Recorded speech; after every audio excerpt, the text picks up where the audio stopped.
Baik, Assalamualaikum warahmatullahi wabarakatuh.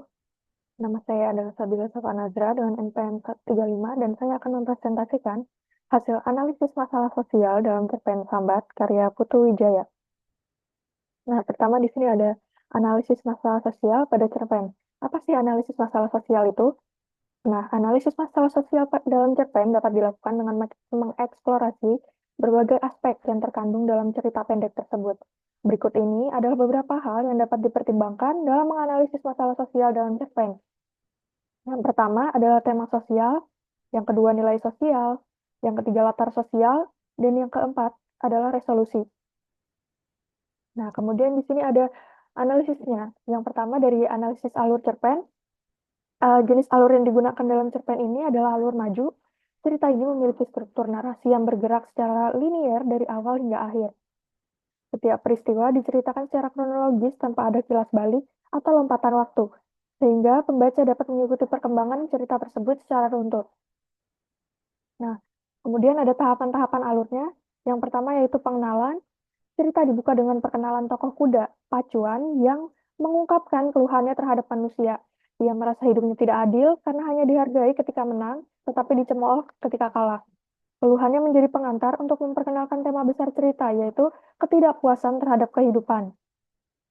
Yang kedua, kemudian ada kemunculan konflik. Konflik mulai muncul ketika kecoa bergabung dalam percakapan dan mengungkapkan penderitaannya. Ia merasa dirinya selalu direndahkan, meskipun memiliki manfaat besar bagi manusia. Konflik ini menciptakan dinamika antar tokoh dan memperluas cakupan tema cerita. Kemudian yang ketiga ada peningkatan konflik. Konflik ini semakin meningkat ketika tukang kuda, seorang manusia, turut menyuarakan keresahannya. Tukang kuda ini merasa bahwa pekerjaannya, meskipun penting, tidak pernah dihargai oleh masyarakat. Konflik ini menggambarkan realitas kehidupan manusia yang hidup dalam hierarki sosial. Kemudian yang keempat ada klimaks. Klimaks terjadi ketika setan muncul dan memberikan ceramah kepada semua tokoh. Setan menyampaikan kritik tajam terhadap kebiasaan para makhluk yang terus mengeluh tanpa mencoba bersyukur atau mencari solusi atas masalah mereka. Kemudian yang terakhir ada anti klimaks dan penyelesaian. Cerita diakhiri dengan ironi ketika setan mengungkapkan bahwa ia kehilangan pekerjaannya karena neraka kosong. Penutupan ini memberikan elemen humor sekaligus menggambarkan absurditas hidup.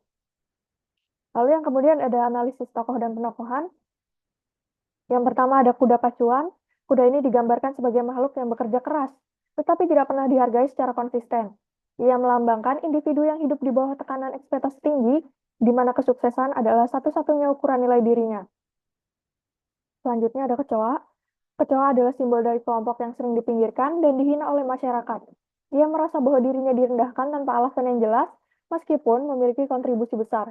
Penokohannya sering mencerminkan kritik terhadap stereotip dan stigma masyarakat. Kemudian yang ketiga, mohon maaf, ada tukang kuda. Tukang kuda merepresentasikan manusia pekerja kasar yang sering diremehkan. Ia merasa bahwa pekerjaannya sangat penting, tapi tidak pernah mendapat penghargaan yang layak dari masyarakat. Karakternya adalah gambaran dari mereka yang bekerja di sektor informal. Kemudian yang keempat ada setan. Setan adalah tokoh yang memberikan sudut pandang baru terhadap keluhan para makhluk. Ia bertindak sebagai penasihat dengan gaya sinis namun filosofis. Penokohannya membawa humor sekaligus refleksi mendalam tentang kehidupan. Lalu ada untuk tokoh tambahan yaitu ada pemilik kuda, mewakili kekuasaan dan tekanan sosial yang seringkali menuntut kesempurnaan tanpa memperhatikan proses perjuangan. Lalu ada juga masyarakat, digambarkan sebagai pihak yang sering menciptakan stereotip dan penilaian tidak adil terhadap kelompok tertentu. Kemudian di sini ada analisis latar cerita. Yang pertama adalah latar tempat. Cerita ini berpusat di kandang kuda yang menjadi tempat berkumpulnya para tokoh untuk berbincang dan meluapkan keluhannya. Kandang ini melambangkan tempat marginal di mana mereka yang tertindas menyuarakan aspirasi dan keluhannya. Kemudian ada latar waktu. Dalam cerita ini tidak disebutkan secara eksplisit, tapi dialog dan gaya bahasa menunjukkan relevansi dengan kehidupan modern. Kemudian ada latar sosial budaya. Cerita ini mencerminkan ketimpangan sosial, stereotip, dan prasangka yang ada di masyarakat. Kuda, kecoa, dan tukang kuda adalah simbol dari berbagai lapisan masyarakat yang merasa terpinggirkan.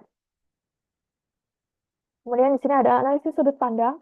Nah, cerpen sambat ini menggunakan sudut pandang orang ketiga serba tahu, yang memungkinkan narator mengetahui pikiran, perasaan, dan keluhan dari semua tokoh dalam cerita. Dengan sudut pandang ini, narator dapat menggambarkan kompleksitas konflik dari berbagai sudut, baik itu dari kuda pacuan, kecoa, tukang kuda, hingga setan. Pilihan sudut pandang ini membuat pembaca dapat memahami perspektif yang berbeda-beda tentang ketidakadilan, prasangka, dan perjuangan hidup yang dihadapi setiap tokoh. Kemudian ada analisis bahasa. Bahasa yang digunakan dalam cerpen ini bersifat lugas, sederhana, tapi penuh ironi dan humor. Setiap tokoh berbicara dengan nada yang mencerminkan karakter masing-masing. Misalnya kuda pacuan menggunakan bahasa yang emosional, penuh frustasi, mencerminkan tekanan yang ia rasakan sebagai makhluk yang selalu dituntut untuk menang. Sementara itu, kecoa menggunakan bahasa yang defensif dan penuh protes, menggambarkan rasa frustasinya terhadap stigma negatif yang selalu melekat pada dirinya. Kemudian ada tukang kuda, di sisi lain berbicara dengan bahasa yang praktis dan realistis, mencerminkan kelelahan dan rasa tidak dihargai dari seorang pekerja keras. Lalu ada amanat untuk cerita ini. Cerpen Sambat menyampaikan beberapa amanat yang relevan dengan kehidupan sehari-hari. Amanat utama di cerita ini adalah pentingnya rasa syukur atas apa yang dimiliki. Melalui keluhan kuda, kecoa, dan tukang kuda, cerita ini menunjukkan bahwa setiap makhluk memiliki beban dan tantangan masing-masing. Keluhan tanpa upaya untuk memahami situasi atau mencari solusi tidak akan menyelesaikan masalah, tapi justru menambah rasa frustasi. Amanat ini disampaikan dengan sangat jelas melalui nasihat setan yang menyindir kebiasaan para tokoh yang hanya mengeluh tanpa mencoba bersyukur atas apa yang mereka miliki. Kemudian di sini yang terakhir ada tema. Tema utama cerpen ini adalah ketidakpuasan terhadap kehidupan dan pentingnya rasa syukur. Tema lainnya mencakup perjuangan hidup, ketidakadilan sosial, dan kritik terhadap sifat manusia yang cenderung mengeluh tanpa memahami konteks yang lebih luas. Baik, sekian dari saya. Wassalamualaikum warahmatullahi wabarakatuh.